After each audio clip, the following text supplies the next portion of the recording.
Yeah, absolutely. Yeah.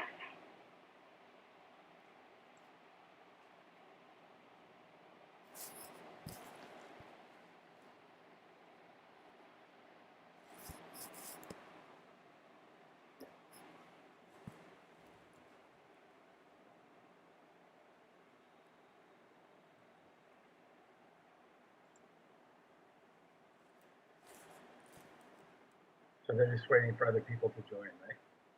Yes, yeah. We still have 3 more minutes to go, or 2 more minutes to go. Yeah, Dan's just here and John just to make sure that if I need some help Yeah. with the computer, they're there helping me.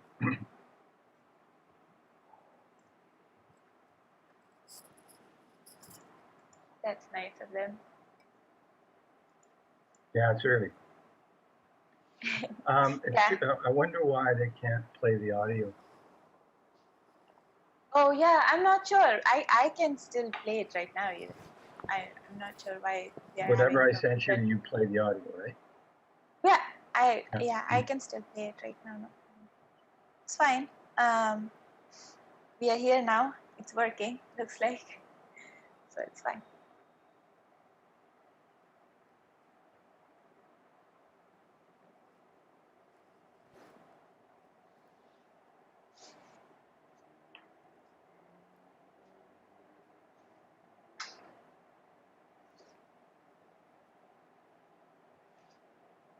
Will this be mostly people from Mumbai or other places?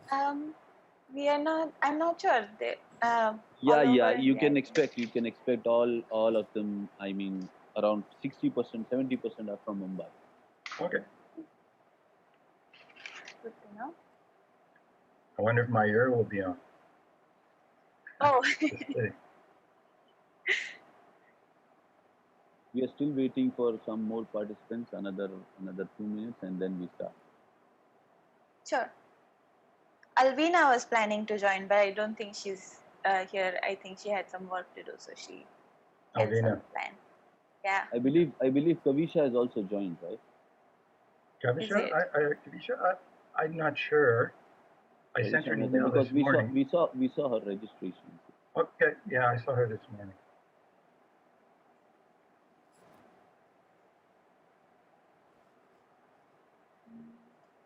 Don't see her.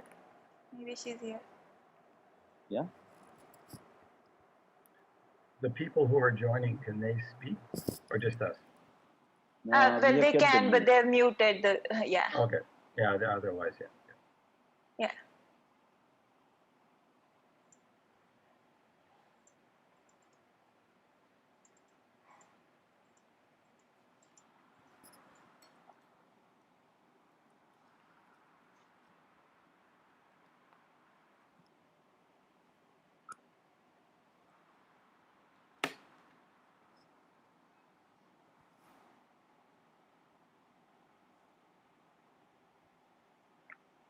Suraj, how many people are we expecting?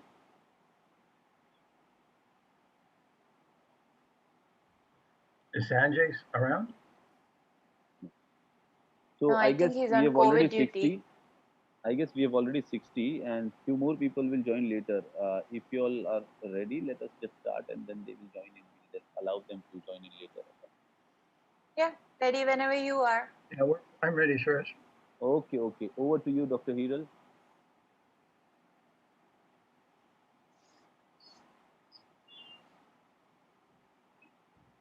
Good evening, everyone. Strayo welcomes all the delegates joined us for the webinar. Now, before we kickstart this informative web session, we have few announcements to make. Request all our delegates to kindly mute the audio and switch off the video. If you have any questions or queries, feel free to drop it in the chat box. Kindly do not unmute yourself and ask the question.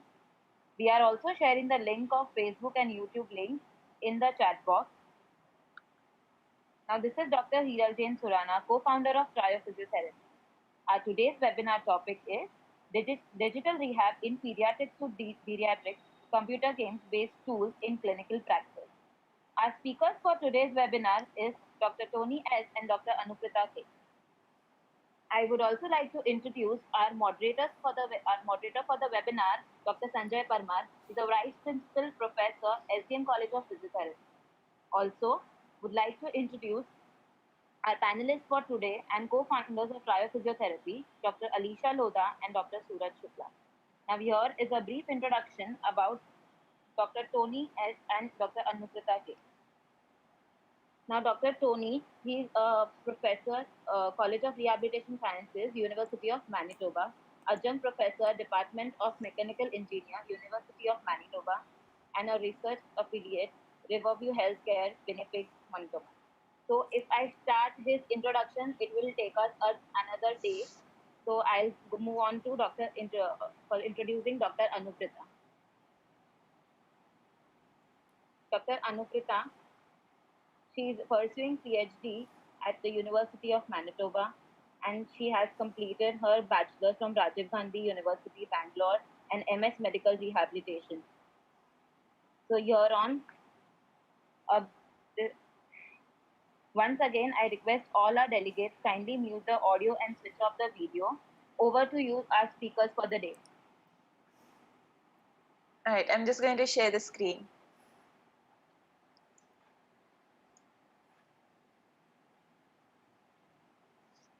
On to you, Tony. Okay, very good. Thanks, everyone, and greetings from, and a very warm welcome from Winnipeg, Manitoba, in Canada. I think right now it's morning, 7:30. It's about 10 degrees Celsius. It'll go up to 25 today. So we're in the start of our summer. So it's a good time of year. COVID is under control here. Mostly we're in what's called phase 2. So we're allowed to do things. Private practice physiotherapy clinics are now running, but of course they have to have the PPE. Our research program, patient contact, is just about to get going. We haven't started yet, and all our classes for the physios are online. So maybe you have an understanding of that. But again, I'm very happy to be here, and I really like to thank the folks at Trio, Alisha, Viral, and Suraj. And also, I'd like to thank Dr. Palmer Sanjay for inviting us to do this talk, me and Anuprita. Okay, Anuprita, do you have a few words? Yeah, I just wanted to say thanks to Sanjay sir for putting all of this together, and thanks for the Trio team to contact us and give us the platform to talk about all the work we've been doing so far in our lab as well as in collaboration with STM.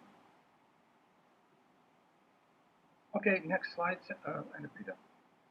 Yeah, just give me 1 second. Okay, so before I get into the technology and what I call the game-assisted repetitive task practice platform, which it's a mouthful, it's computer-aided or computer-guided, it's game-assisted or game-orientated, it's task practice, repetitive task practice. I'll call it GTP. That's a little bit easier. I'd just like to present the international collaboration that we've made with Sanju, Dr. Palmer, over the last 3 years. And we've done a lot of work over the last few years in the areas that I've listed below. So, one of our main goals is to develop better innovative ways and inexpensive ways to improve outcomes for children with neurodevelopmental disorders, adults with acquired brain injuries and degenerative diseases, aging with declines in mobility and dementia, and also vestibular concussion. So there's a lot of areas that we've been working on with this new platform. Anuprita, do you have any words? Well, nothing much to add here. I think we have been working on various areas. So for my master's, I was working with people who are in the aging age group. Well, now I'm working with children, and it's just been quite the experience for me to go from pediatric all the way to geriatric and learn about how we can use the GTP in various conditions, in various ways to treat and assess physiotherapy conditions using GTP. So I'm glad that we get to present it today. Okay, next slide. Anuprita's doing the slideshow. I'm in my house, Anuprita's in her house, and she's doing the slideshow. I'll ask her. Social distancing. Yeah. So really, this is a novel platform, more or less, and we had some very lofty goals when we were developing this platform, and really three big issues that we're trying to address. And one is engaging, making therapy engaging, and in terms of the neurological population, training, exercise, relearning, and recovery takes a long, long time. So they have to do a lot of work, and it's tedious. So we can improve and make practice engaging, then we're going to improve intensity and we're going to improve participation along the practice. Number two, we want to increase accessibility. This is very important. Especially in Canada, it's very difficult to get clients to come to physio more than 10, 20 times. Stroke clients, children with cerebral palsy, degenerative disorders like Parkinson, concussion, vestibular, they need to do exercise for months and months and months. So the question is, how do we allow them to practice at home and in rural settings? Increasing accessibility, transitioning high quality, high effective therapy to the home and in rural communities is a big issue. So we developed a tele-rehab component and a telemonitoring subsystem. The telemonitoring subsystem is very important because that allows us to see what the client is doing at home. And we're not just talking teleconferencing. We're not talking video. We're talking about people doing real therapy, highly effective therapy at home, and us being able to monitor them. If we can monitor them, we can support them. We can give them feedback, we can progress them, etc., etc. And the other thing is that our program is a treatment program, but it also includes an automated embedded assessment tool. So when they're doing their assessment or they're doing their treatment, we're assessing. Establishing outcome measures is a critical part to our practice to strengthen accountability and then ultimately to provide good evidence at a population-based level for physical therapy. Okay. Next slide.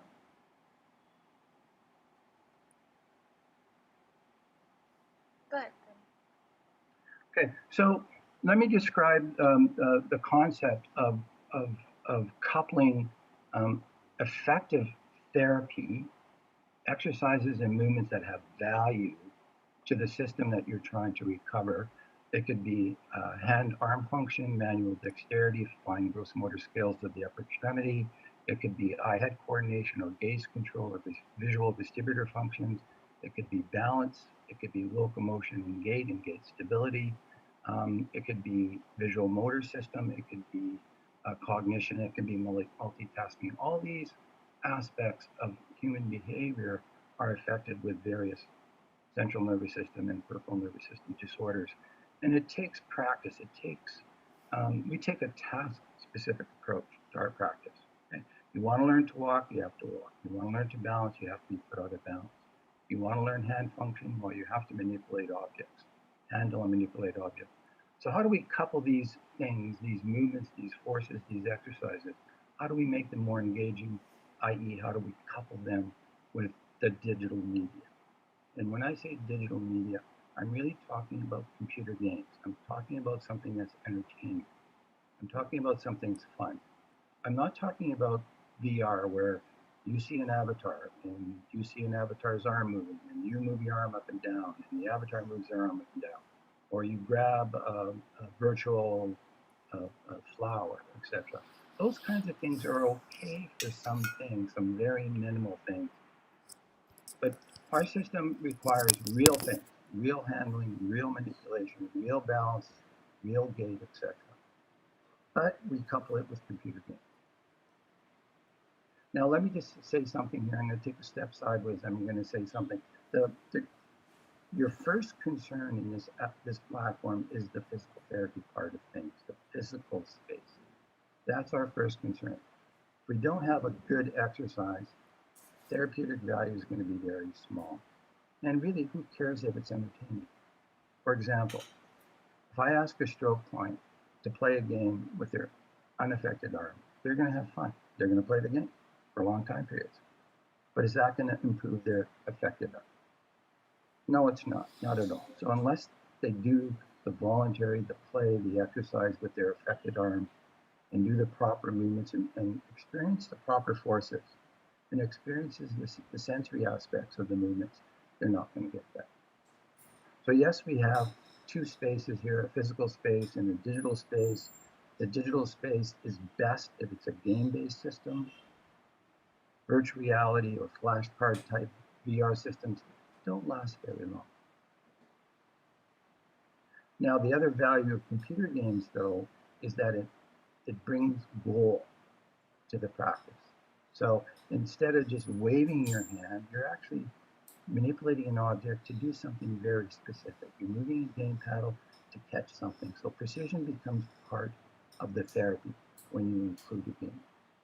The other aspect of games is that games, there's tons of commercial games, common modern computer games that have beautiful cognitive elements, have academic elements, math elements, and language elements, and executive function elements. So there's lots of games that also allow you to introduce dual tasking and cognition and education for children inside your therapy. So when you're doing your movements and you're practicing in your movements, you can also include the cognitive component and the educational components. That's another aspect of digital media. Tons of things you can include digitally. And I'd just like to say that there are lots of commercial games, inexpensive games that have all these elements. You don't have to build a game for therapy all the time. Okay, next slide, please. So we're going to show you two applications of our platform, our GTP platform. And the first one we'll look at fine motor skills of the upper extremity, manual dexterity, handling and manipulating objects. So how do we do this? Well, in real life, there are objects, many different types of objects to handle and manipulate. Sizes are different, shapes are different, weights are different, torque levels are different, surface properties are different. Some are hot, some are cold, etc. Some require 2-finger control, some require 3-finger control, some require whole hand, some require bimanual. So there's lots of elements to recover. So the physical properties and the functional demands, the neurophysiology of hand function, very complex.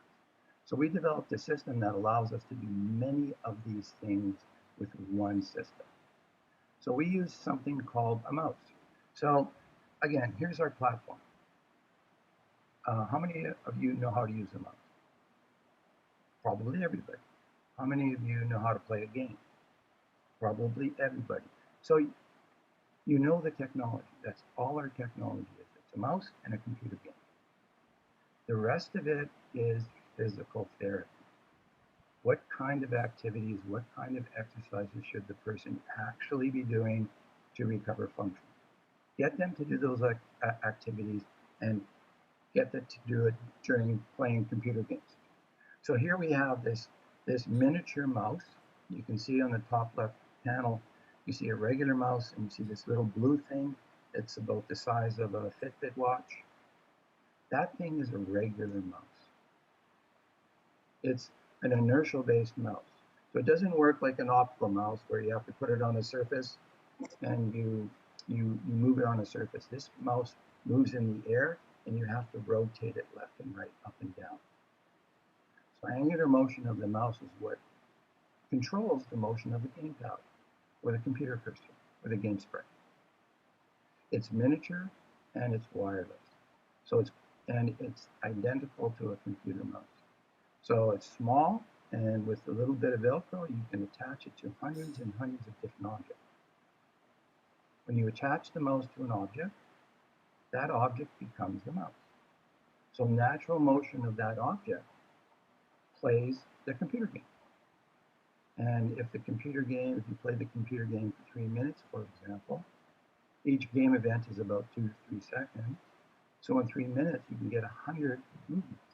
So repetitive task practice. And the computer games are random, variable types of activities. So you get variable, random practice. You take the mouse off one object, then you can immediately place it on another object, from a 2-finger object to a whole hand object, to a bimanual object, to a lightweight object, to a heavy object, to a slippery object. So instantly you can tackle the utility of the system allows you to allows you to exercise many different types of activities, functional demands, neurophysiological processes. A mouse, it's plug and play. The other beauty of the mouse is that it's plug and play, so it works with any computer game. That's the other value. So that you don't have to make computer games for rehab purposes. So here we have a system, a small miniature mouse that can be applied to hundreds and hundreds of different types of hand exercises. So once you understand the client and you understand what their problem is, you can apply exercises for their elbow, their shoulder, their wrist, their elbow, their shoulder, their fingers, their hand, and every aspect of that recovery you can couple to a computer. Okay, next slide, Anna-Frida, and you can take it away for the next couple. Sure. Oh, sorry, this is, before we get into details, that's the one application. So hand-arm function is one application. Another application, go forward one slide. Sorry. Yeah, there you go. Yeah, right here. The other application relates to balance, gait, dual tasking, visual motor function, vestibular function. Your head is an object. So what we do is we place the mouse on a sports cap, or we place the miniature mouse on a plastic hairband. And when you put that on your head motion, your angular rotation of your head now controls the computer mouse. So you have a hands-free game controller. It's good responsiveness, exactly as a computer mouse. You have to ask yourself, how many times do you move your head in a day to look at something? How many times do you do head pointing in a day? You do it tons. So head rotation, head pointing movements are very easy to do and are very intuitive for an individual to use to control a gamepad or a computer cursor. And here again we have high resolution, we have pixel level control, so we can do all kinds of games with different cognitive and educational backgrounds. So when the person is balancing, when you're asking the person to balance or you're asking them to walk on a treadmill, they can use head rotation to interact with the computer. So this allows us to do visual motor training or gaze training. It allows us to do dual task balance training, and it allows us to do dual task treadmill training. When I say dual task, I mean real behavioral training, because when you're walking, you're not just walking. You're looking, you're tracking, you're thinking, you're talking, you're texting. So really, these are very ecological, very functional things you need to do. The other nice thing about dual tasking, when you're engaged in these games and you're doing these cognitive events while you're balancing or walking, it's going to cause interference. And it's going to cause you to lose your balance. It's going to cause you to stumble. So this is really an interesting but subtle, sneaky way of producing balance disturbances and gait disturbances. And those are the things you need to do. You need to challenge the person in balance and gait. In order to train balance, you have to put them out of balance. Okay, next slide. Now the platform that we developed was initially designed for treatment, but then we understood that the treatment also should have an embedded assessment system. Because we're using a computer to play a game, we can use the computer, the power of the computer, to record what the person's doing. So we can do a complete motion analysis of whatever the person is doing, whatever they're moving, etc., etc. So we embedded an assessment subsystem into our platform. So we developed a purpose-built rehab software that was a treatment tool, but with an embedded platform. So that when you're doing these at home or when you're doing these in the clinic, you can automatically assess what the person is doing. You can get outcome measures automatically without having to do anything, other than get the person to treat.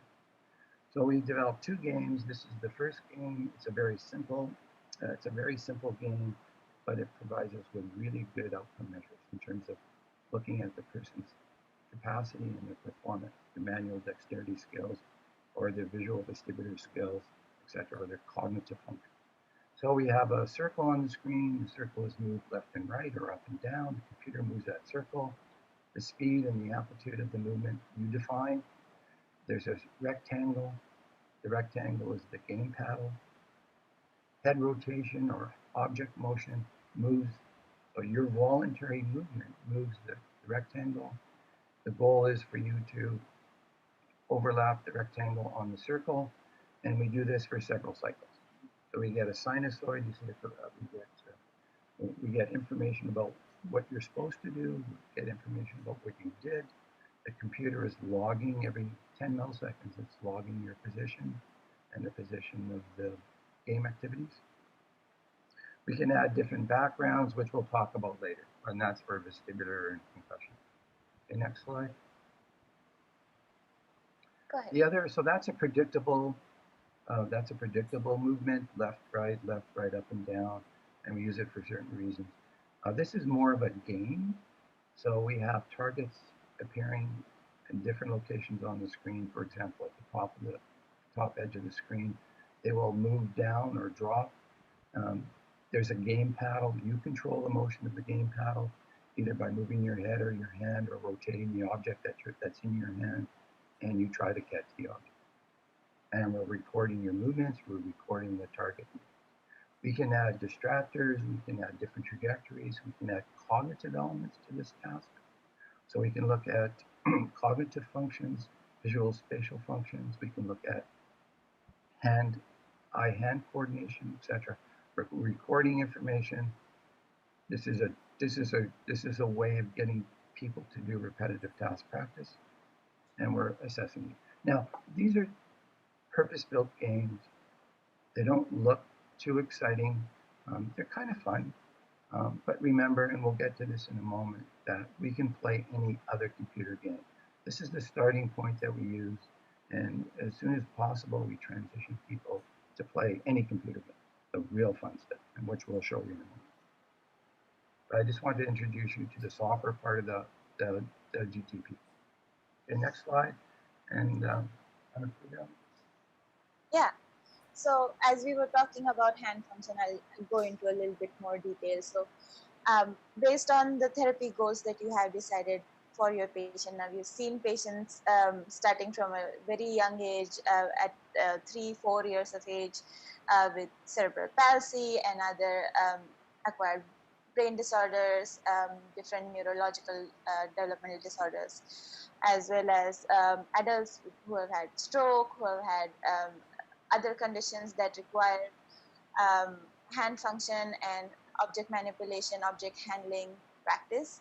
So once we know where our starting point is, once we know our therapy goals, then we can discuss and create a protocol for each participant, which is going to be individualized based on what their current requirements are, based on what they need to practice right now where they are. So not just your big joints of your shoulder movements and range of motion of your elbow and wrist, you also need to take care of your fine motor function, and that's what our focus has been. So starting with something very easy like gravity eliminated objects like you're seeing here, it's just a plain cylinder that we are using, or a football or a beach ball. That's where we can start and then grade our exercises based on your therapy goals. As you are seeing in the pictures here too, that all we are required to do is just add the mouse onto the object so that you move the object in order to play the game, as Tony was just explaining. And not just the assessment game that we discussed, various games, any games that you can really download free of cost or really low cost games are available now on the internet that you can use the mouse to play. yes, so the important point here is that with these objects that you see there in the previous slide, one of the big things, especially with stroke and CP children, is finger spasticity, wrist flexion, finger flexion. So a lot of objects that we like to use, we want the hand to be in contact with the object. We want the fingers to be open and extending during the movements, and we want the wrist to be extending during the movement. So when you're rolling the cylinder or the ball, the fingers have to open, extend. You've got contact surface with the palm. So you're getting lots of sensory information with an open hand. And you can't move this object without the hand in contact with the object. You can make the object less slippery, so if the hand doesn't slip off by putting various materials, non-slip materials on it, or you can make the object very slippery just simply by using a plastic ball. So the friction is another big part of the therapy. There's many things you can do here. Okay, next slide. Yeah, just as you're saying, there are many things you can do here. There are different types of object manipulation tasks that you can choose based again on individual conditions. Bimanual tasks, gross motor tasks, more related to your big joints, your shoulder, elbow, wrist combinations, or you can go more towards your fine motor function, your different grasp of different shapes, weights, sizes. There are a number of objects that every day we use in our daily practices, and based on what their current needs are, we can choose the objects, change their physical properties, and change the way that you are creating the task, and add the digital media, make it a little bit more fun while practicing different object manipulation skills. The objects can be small, they can be large, require 2 to 3 finger control, whole hand control. If we have ever received an object which we cannot really use with the mouse, Tony has been kind enough to always create a simulated object so that we can still practice all sorts of tasks. So if you can see the lowermost set of pictures here, you will be able to see that we just created a dowel so that on the other end of the dowel we can add any of the smaller objects like keys or door handles, different smaller objects that we still require to practice manipulation. And the other end of the dowel has the mouse so that you can still rotate the mouse to play the game. That's right. We can look at finger function by itself. We can look at wrist pronation, supination by itself, or we can look at them wrist function, finger function in combination with shoulder and elbow motion. And again, the object helps guide you in terms of the different types of movements. Some objects have simple degrees of freedom. Some objects have complex degrees of freedom, etc. So there's lots you can do. And again, the critical thing is the therapeutic value of this task. And then, for example, holding a coffee cup and using pronation and supination to control a game paddle and play a game, you got repetitive task practice, variable practice, you got pronation directions, supination directions. And the beauty of the game is that you have to pronate or supinate with precision. You have to move that game paddle 60 pixels or 390 pixels to reach the target. So precision, and you can change the size of the paddle, you can change the size of the object, so you can adjust the precision. So you can do a full scope of your speed accuracy relationships. So you can start with someone at very low precision, etc., etc. So you can do someone who has a very severely affected problem or someone who's mild. Next slide.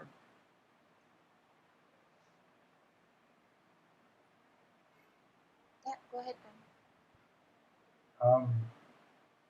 Okay, so now let's move on to what I talk about, what I refer to as neuro-fitness. I mean, you're all very well aware of musculoskeletal fitness. You're aware of cardiac fitness.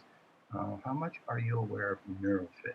Neuro-fitness is critical to mobility and falls and function, independence, etc., etc. Now, when we're talking about neuro-fitness, we're talking about 4 or 5 things. We're talking about balance skills, locomotor skills, visual motor skills, and executive cognitive skills. And that's behavior, walking and talking, walking and texting, walking and managing in crowds, walking and managing your terrain, walking in the dark, etc., etc., etc. So you have to do all these things at once when you're really truly behaving safely, independently, especially outdoors. So we developed a method by which we can integrate core balance exercises with locomotor exercises, with visual motor exercises, gaze control, eye-head coordination exercises, and executive cognitive exercises. We can include these independently, or we can blend them, integrate them together in one exercise program. Okay, next slide. So how do we do this? Again, we put the mouse on your head. In terms of the visual motor, we get you to overlap the rectangle on the circle while it's moving left and right. So we force you to rotate your head. We force you to move your head while you're foveating on objects. That's a critical part of vestibular rehabilitation. It's a critical part of visual motor function for stroke clients, Parkinson clients, older people. It's a very good way of training your visual motor function and your visual attention and your visual search and other aspects of visual-based executive functions. We get you to play all kinds of computer games by moving your head, foveating and moving your head, doing puzzles, matching games, etc. Now, initially, you would do it in sitting to get the person used to being able to use head rotation to interact with the computer game and to train their visual motor and the cognitive system. Now, as soon as possible, next slide, we get the person to do balance exercise. So now we're training visual motor and cognition along with core balance. And when I say balance exercises, I mean putting someone out of balance.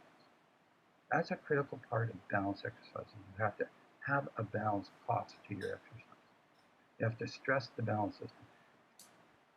If you're not putting them out of balance, they're not going to learn to balance. A big part of balance control is sensing if you're losing your balance. What direction are you losing your balance?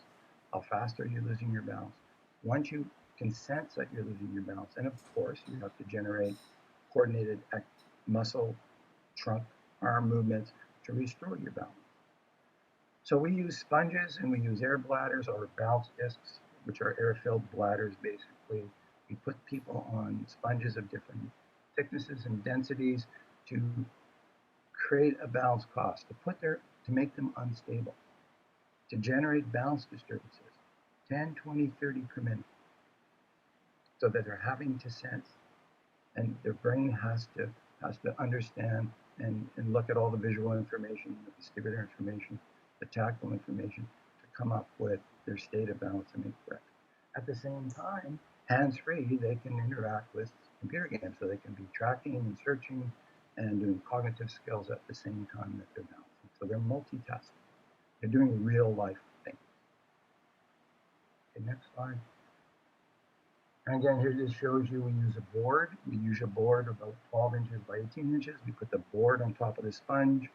If you stand on the sponge, especially if you're a heavy person, your feet are just going to sink the sponge to nothing, and that sponge is not going to have any balance cost. Same thing, we use those Swiss discs or air bladders. You can increase or decrease the amount of air in the air bladder to grade the balance cost. You can use different thicknesses of sponges to grade the balance cost. You can do lots of different grading here. Next slide.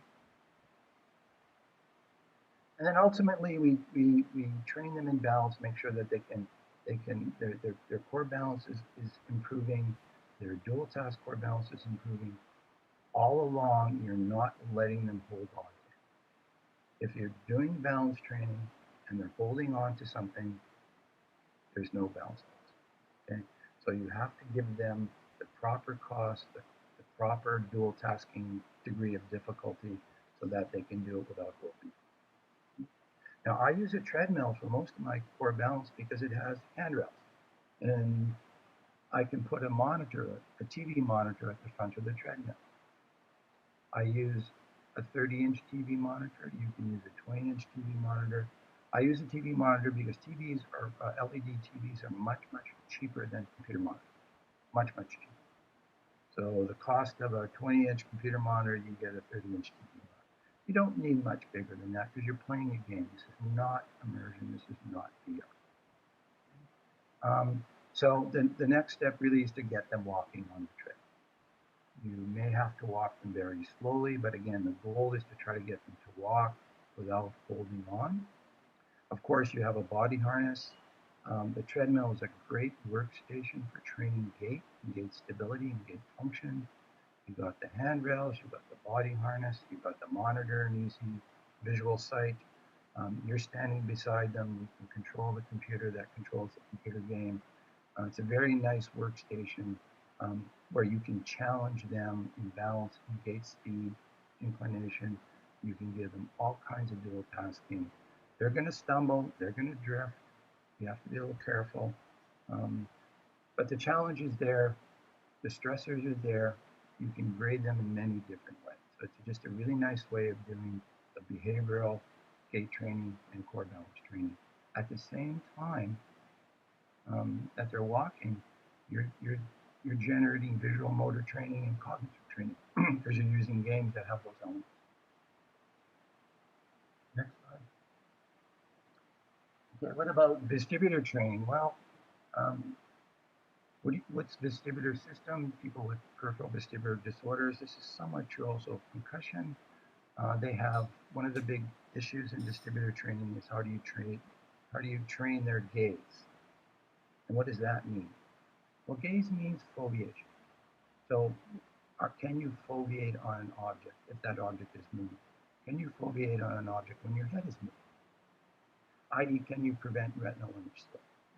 If the image is moving across your retina, your fovea, you'll get blurred vision, you'll get sick, you'll get dizzy, you'll lose your spatial orientation, and there's all kinds of problems, dizziness, vertical falling, etc. So the beauty of our system is that we force you to foveate while playing the computer game. There's tons of things you have to foveate on, but we force you to move your head. It's kind of like constraint-induced movement there. In a way, I force you to move your head while you're foveating. So it's an excellent way of training people with vestibular disorder. The other value is that you can add backgrounds. You can do this in standing, you can do this in sitting, you can do this while gait training. Next slide.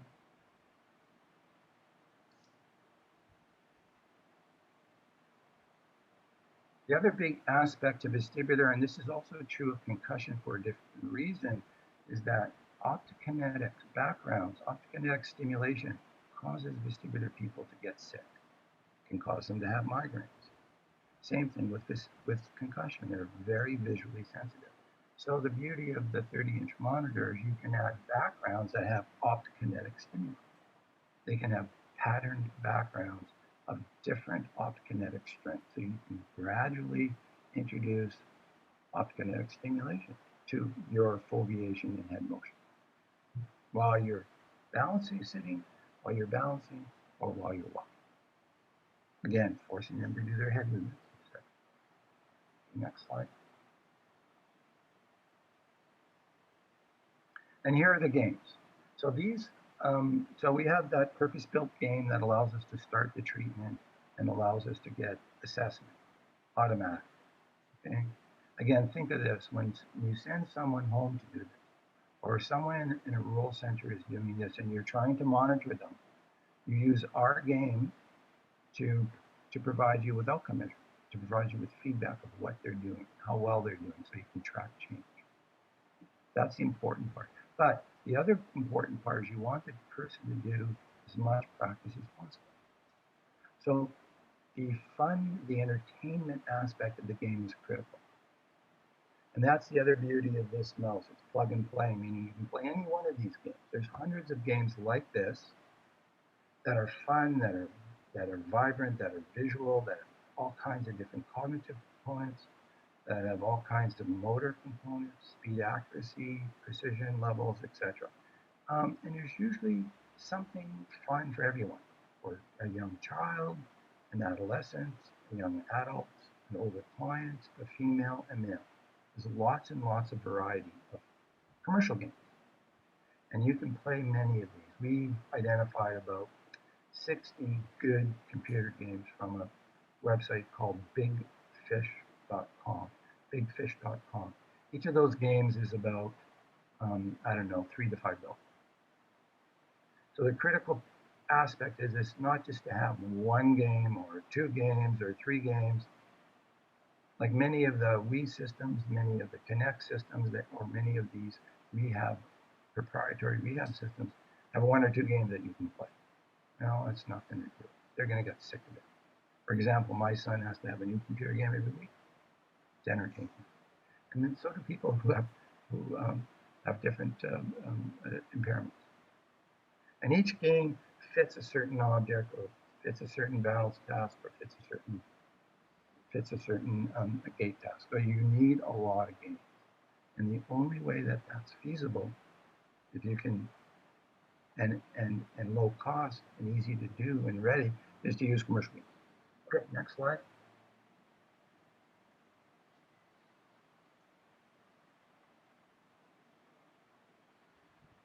Okay, telemonitoring. So let's just go into a little bit of detail about our assessment system that's embedded into the GTP. Very important to get outcome measures about performance. You need to track change. You need to know if what you're doing is helping them. So dose-response relationships, dose, your exercise and your response, how much change is really critical. Monitoring is really important for feedback, so that when people are doing this in the home or in rural centers, you can monitor what they're doing. You can see, you can give them feedback. You can see what they're doing. You can see if they're progressing. You can see if they're doing it well or not, and you can change things. And of course, the last thing that's important as a profession to get outcome measures to strengthen accountability, and to do this in a large sample size of population basis. So eventually we'll be able to generate databases and registries, etc., that allow us to really provide evidence for what we're doing, for real things, and not just telephone calls. Okay, next slide. So here's the tracking game that we discussed. The computer generates a moving target. There's a rectangle that you move. You try to overlap those targets. The computer, in the bottom right, you see the plot of what the computer automatically logs the coordinates of the rectangle, and automatically, these are a lot of, sorry, I'm listening to people coming in and out of the, getting a little, get a lot of feedback from people coming in and out of the system. Okay, so it logs the coordinates of what the computer is asking you to do, and that's a pure sinusoid if you look at the bottom right plot. But it also records the coordinates every 10 milliseconds, records your movement position. So you have these two plots, what the computer's doing, the instruction, and what you actually did, the actual response. And the difference between those two plots and other features of those two plots gives us really good information about your performance level, your residual error, your amplitude consistency, all kinds of things. So we can get really good outcome performance metrics that allow us to tell you how well you're doing that task, how well you're manipulating that object, with precision, of course, incorporated into the task, or how well you're moving your head while you're balancing. How are you performing your visual, motor, and cognitive gains when you're balancing, or when you gait, when you're walking? So we can look at cognitive function as well as motor. Next slide. That was a predictable level type of analysis. Now we're going on to more variable, random practice. The computer game, this is a little more complex, but when a target appears, you will move the pattern to catch that target. The movements that you make are very short-lived. They're about 1.52 seconds. They're ramp movements. They're discrete. Some of the movements will be a pronated movement, moving the paddle right to left. And of course, when the paddle has to go in the opposite direction, you can use a supinated movement. So all your movements are bidirectional: extension, flexion, pronation, supination, flexion, extension. So you get to look at the movement in both directions. So we record the position of the paddle every 10 milliseconds. We record the trajectory of your movement. We know where we're recording the target, so we're doing a contextual movement analysis. So we see if your movement actually intersects with the ball at the right time period. So we can look at success rate, we can look at movement error. You're doing 30, 40, 50 of these in a minute. Half of them are in one direction, say supinated movements, half of them are pronated movements. So we can look at movement variation and movement consistency. We can do this with a simple object. We can do this with a complex object. So we can see if object demands or object complexity affects your performance. We can do this in sitting. We can do this while you're walking. The difference between your performance in sitting and walking tells us about the dual task interference effect. What's going to happen to you when you go outside in the real world, etc., etc. All this data comes automatically, and at the end of the game, you get a report telling you all the performance metrics. Or if you do this at home, this report gets sent to you so you can see what the person is doing for the tasks that you've asked them. Next slide. Sure, As we're I'm running out of changing the time next here. slide, Tony, I just want to say we are getting some really smart questions. So just keep them coming. Yeah, we'll get them at the end for sure. Lots of time for questions. In the end. Yeah. Now, Go ahead. for research purposes, when we're doing the dual task balance and the dual task data analysis, it's one thing to look at your visual motor and cognitive function, but we also need to know what's happening to your balance when you're doing this. So if you're going to do this at home, we need to know if you're falling. You're going to do this in a community center. My goal is to transition this to home and to the community center. Community centers are nice. Community exercise centers are nice because they're partial support. Anyways, we use a pressure map. We use a system that allows us to record center of foot pressure. Center of foot pressure is a signal that allows us to look at balance control. So the pressure mat is a thin sheet of piezo-resistive sensors that we can put on top of the sponge. We can put on top of the air bladder. You see the picture in the middle, you can see the feet. You can look at the feet. You can see if they're on one leg, too much pressure. Red is high pressure, yellow is low pressure. You can see if there's pressure under both feet, under both heels, under both toes. And you can look at the center of foot pressure. And we can use the center of foot pressure signal, and we can look at the amount of displacement over, say, a 30-second time period. So in 30 seconds, you get the person to do something. So this is basically your modified CTSIB, standing on the sponge, eyes open, standing on the sponge, eyes closed, look at your center of foot pressure. Now, the other thing that we can do is we can add the visual motor task, the tracking task game, and the cognitive game, the target game. So we can look at balanced performance under all kinds of tasks.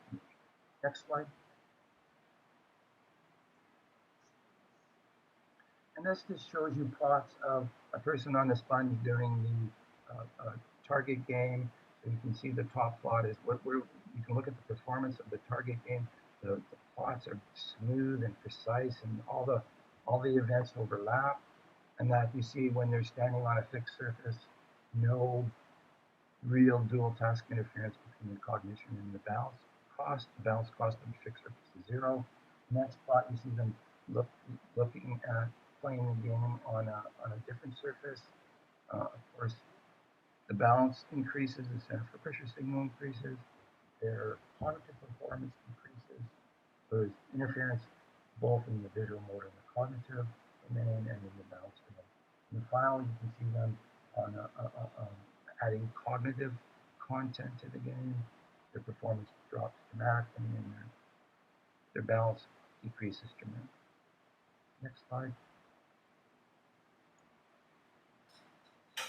So these are things that we record during our studies where we're looking at the effectiveness of this treatment program and validating the system.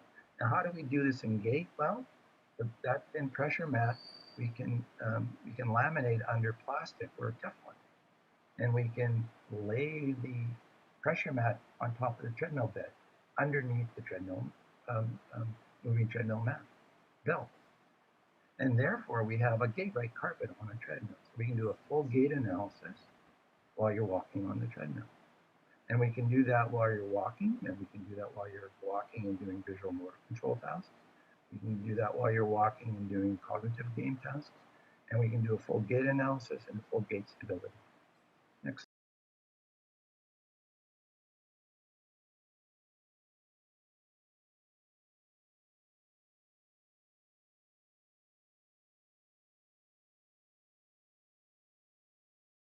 is being at home, and still you can monitor sitting in your clinic and making sure that they are progressing, and updating your protocol as they progress, or change your protocol if they are not working very well with it.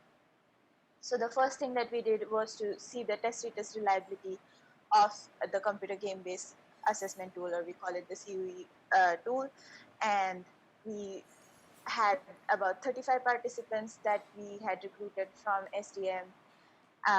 We also saw the conversion validity and the known group validity, comparing our tool with PDMS2 and Quest, specifically for children with cerebral palsy and acquired brain injuries. Once we developed the reliability and validity of the assessment tool, we could go ahead and go for an explorative RCT to see the feasibility and effectiveness of creating an exercise program for children with cerebral palsy to improve their upper extremity and fine motor function. We have often seen that fine motor function often gets ignored by physical therapists, so we think it's really important that we pay attention, because it's not occupational therapy, it's physical therapy that we are focusing on. It's object manipulation, it's object handling that we need to take care of, look after when it comes to children, when it comes to adults with stroke as well, other conditions as well. Our focus was children with cerebral palsy when we are working with SDM. So we recruited about 60 children, ages 4 to 10, and we had 2 experimental study designs, qualitative and quantitative, so it was a mixed method. And we have seen effects for 16 weeks therapy program using a control conventional therapy program as well, and we've seen excellent results so far. So here you can see the reliability validity results. So if you see a healthy child, you can easily see with different objects of various amount of fine motor function requirements and various amount of range of motion requirements, you see that in healthy children the graph looks really neat and tidy, they all align, whereas in children with cerebral palsy you can see how difficult it is for a child to perform these tasks. So we could see how well they are able to record, how well our assessment tool is able to record the difficulties that the children are going through when it comes to the amount of success they are achieving when they're playing the game, but also the quality of the movement, the precision in the movement, if they are having a lot of errors, if they are far too accurate or not. So we saw this in 50 children with CP, and we matched them with typically developing 50 school-going children to see if we see any known group validity. And when it came to the control trial, we saw certain cases we have seen now long term. We have seen it for almost 30-35 weeks.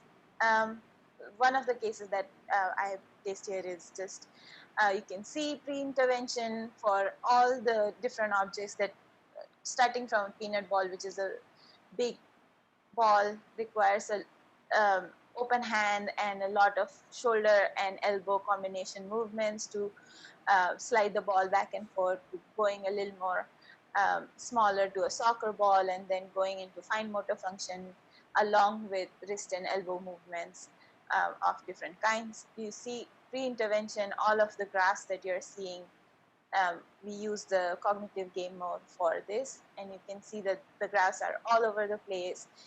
There is no way to tell if the child is trying to go forward or backward, or what type of movement they're doing. They're very haphazardous. But by the time 16 weeks were crossed, you can see that they're getting more aligned. The variability is far lower, and by the end of 28 weeks, you can see clear graphs, very well aligned, very less number of errors. low variability and more accuracy, more precision in their movements. We have also done a feasibility study in stroke telerehabilitation. We did a pilot study here in Winnipeg along with other students of Tony's, and we had given them an in-home therapy program to see post-stroke if they have good feasibility to perform the exercises in-home. I believe, Anthony, you can correct me, but I believe the therapy program was for 8 weeks. Therapy program was for 16 weeks, so we saw them for 3 sessions to introduce them to the system, to assess them, to understand their problems, to give them a program, and we sent them home with the software and the hardware, the mini mouse, and a bunch of objects, and we monitored them for 16 weeks. So they did the program for 16 weeks, and yeah, the compliance was basically 100%, and the benefits were good. It was not a controlled trial, so we can't talk too much about benefits, but the benefits were good. We've now started a similar program with Sanjay at STM to look at tele-rehab for the children. Yeah, well. And we have done one in Winnipeg as well. Excuse me, Dr. Anuprita. Yeah. So we have questions also. So we'll have to last 5 minutes just try to finish. Okay. So let's just go to the next slide, Anuprita. Yeah. So just continuing on to what we are going to do now, or we are doing right now at SDM in collaboration, is also with Kavisha now involved in the research team. We are trying to see if we can incorporate the game-based balance assessment tool as well as treatment protocol for children with cerebral palsy, and we have recruited so far 30 cerebral palsy children and 30 age-matched school-going children to see the reliability and validity, and we are also working on exploratory RCT, which is going to be once again a mixed method RCT. So far, we have recruited 13 children in control group and 12 in experimental group, and we are working towards seeing how effective the protocol will be for balance and standing balance for children with cerebral palsy and acquired brain injuries. Okay, let's go to the very last slide, Anuprita. My favorite slide. Sure. This one? No, keep on going. There you go. Yeah. That's the end of it, people. Thank you so much. So that's the mighty excitable nerve cell. It is excitable and it's mighty, and we have 1 billion of them, and they all need to be trained. And if we can have fun while we're doing it, i.e. neuro-fitness, that's good. Okay, thank you so much, everyone. It's been my pleasure to present the platform. Okay. Thank you, Dr. Tony and Dr. Anuprita, for such an informative webinar. I'm sure our participants have a now new field of digital rehab to explore more here. So now I hand over, I ask Dr. Alisha to please take over the questions from Zoom. Yes, so we have a few questions here. We have one question. How do we decide home program for such games as assistance isn't available at home? How to decide which digital games are suited for a particular person, any application available?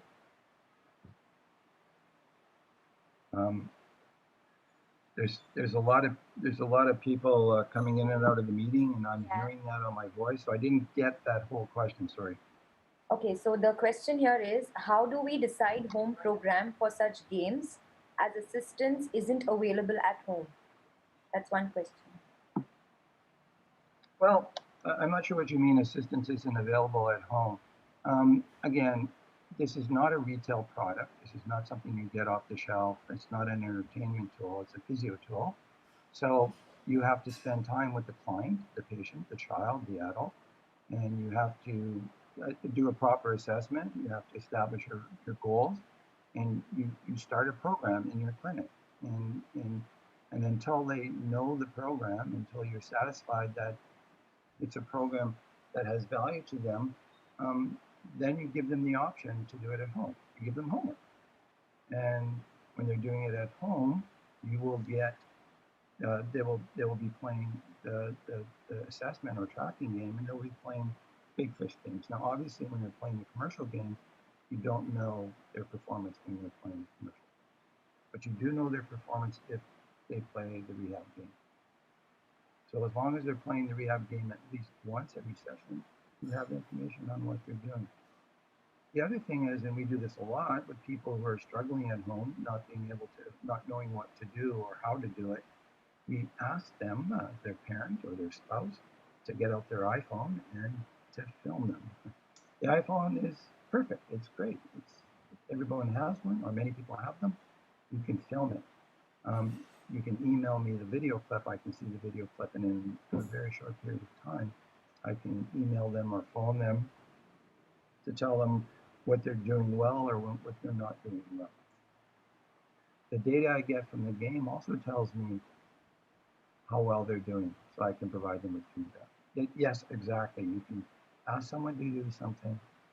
If you're not there, seeing them what they're doing, again, how do you know if they're doing it properly? Well, you don't unless you have feedback. That's the game and the iPhone. Now, let me say this. One-on-one physical therapy with a client is no question. That's the best. Absolutely, that's the best. But not everybody can come and see you 100 times. So just to say that, I'm only going to provide them therapy for 20 sessions, that's not right either. I think it's important that you have the ability to transition therapy into the home so that over the long term, they can practice. And you can monitor them, you can support them, etc. Now, also making therapy engaging, so including gaming into your therapy, that's a different issue. So there's two real big issues here. One is in making therapy engaging so that the intensity and the participation levels increase.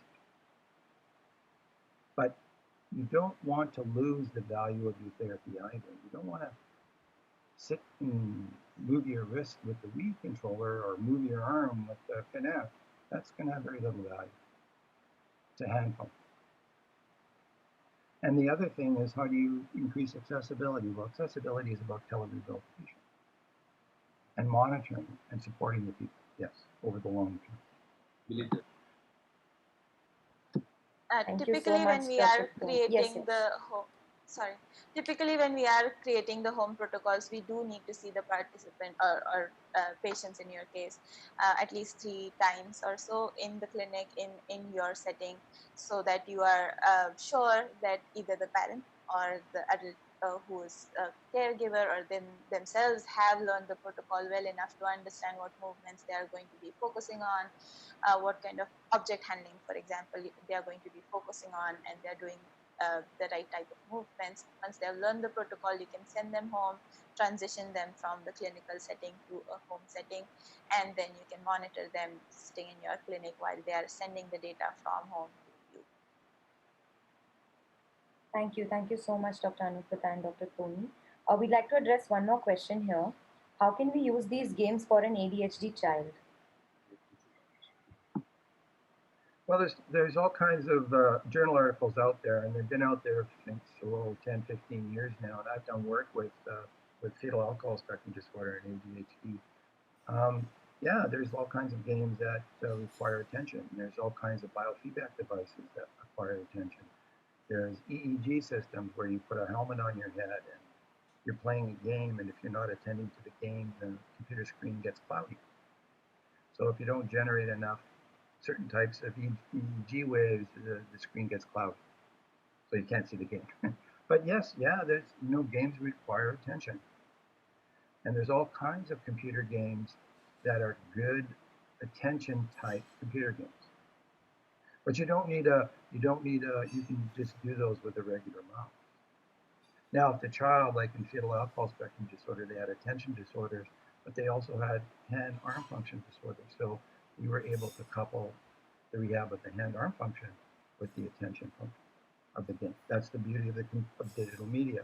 You can introduce cognitive components, attention components, puzzle-solving components, language components, while you're doing You can either do them separately for people who just need that component, or for people who have movement disorders, a child with cerebral palsy, but who also has problems cognitively or attention-wise, you can combine. It takes more work for training, but it works. Yeah, I think it's really the choice of games and the choice of tasks that you are introducing into the protocol that will change um, based on the condition, whether it's ADHD, cerebral palsy, or stroke. It's really your choice as a physical therapist, the knowledge that you have of these games, and what are the best fitting for the condition that you're looking at. But remember too, please, that in order for this to go home or for it to go into a rural setting where you're going to monitor it at a distance remotely, the technology has to be easy to use, it has to be inexpensive, and it has to be pervasive, readily available, right? So that's why we developed a mouse and a game. Okay, we Cannot have get the, easier. can we go ahead with the next question? Yeah. Sure. Yeah. So another question we have is how these games are useful for a hemi-neglect patient. Leg or arm? Neglect? Well, I can take over the hand part for sure easily. So with hemi neglect, like Tony already I think addressed it a little bit, we really have to, if you are planning to work on the affected arm, you have to practice the affected arm movement. You have to practice with that arm. There is no other way to do this. You cannot keep working with the unaffected arm and expect that something will happen on the affected side.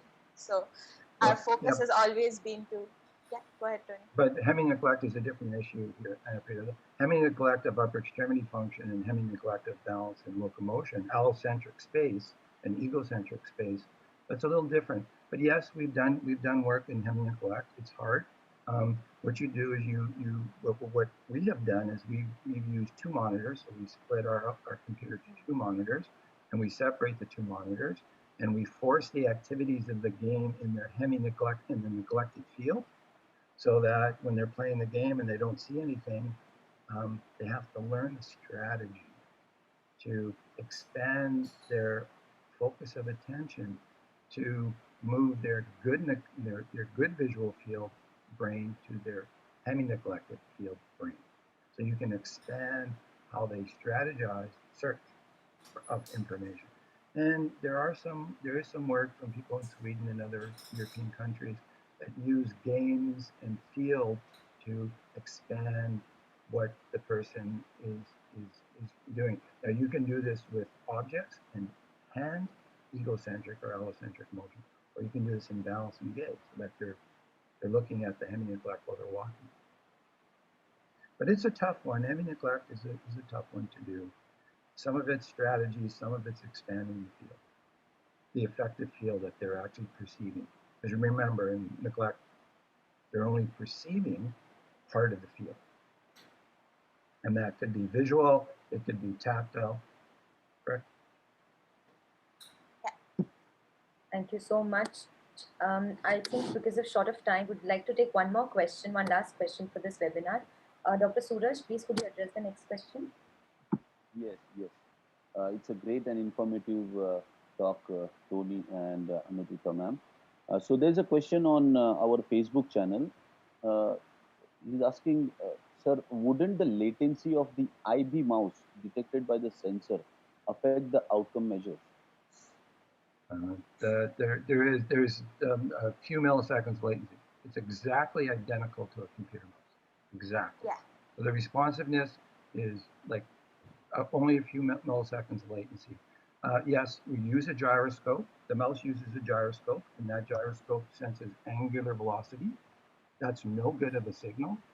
You have to convert angular velocity to position, instantaneous position.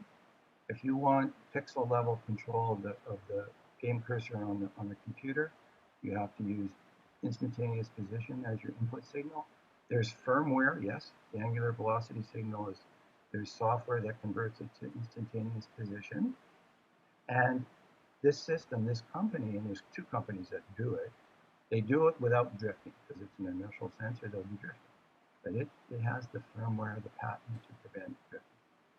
But this is exactly the same as a computer mouse. Now, you can change the mouse sensitivity, yes, and affect the signal, correct, I agree. But if you go to control panel and set your mouse sensitivity to one level and keep that in the next assessment, there's no difference. Okay, great. So that's all. Just wanted to add quickly that Yes. I understand, I'm guessing that the question comes because all of the commercial games like in Wii, Connect, you will see a lot of latency, and in comparison, a computer mouse is really negligible amount of latency. Just wanted to add that quickly. Okay. Yeah, Okay. a video camera doing markerless video takes a lot of overhead, a lot of time to process that signal. This is an analog device, it's instantaneous. The gyroscope is an electronic device. Instantaneous. That's the value of it. Okay. Okay. Fair enough. So that was the But only it costs question on $400. that was really As important to opposed to mention. 1,000, 3,000, 10,000. That's just what it is. The same price of a Kinect system, or the same price of a Wii system, or No, Tony, they cost a lot more.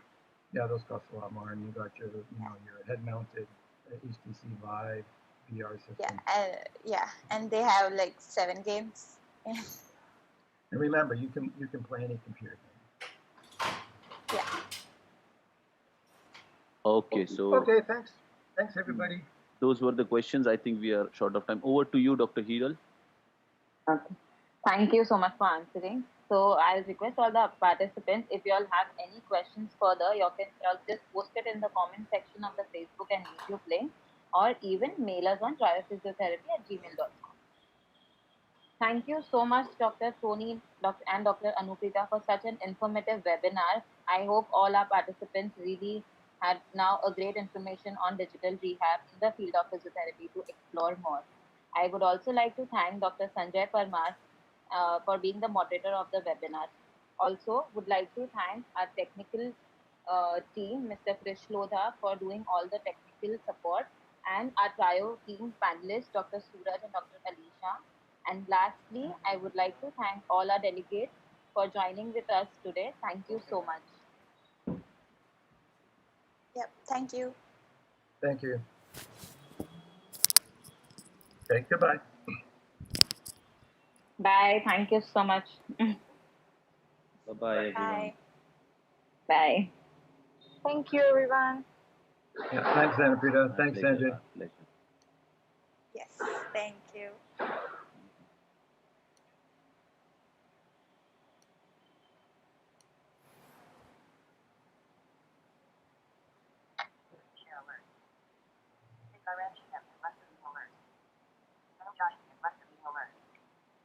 Coil shot bomb is left to leading alert.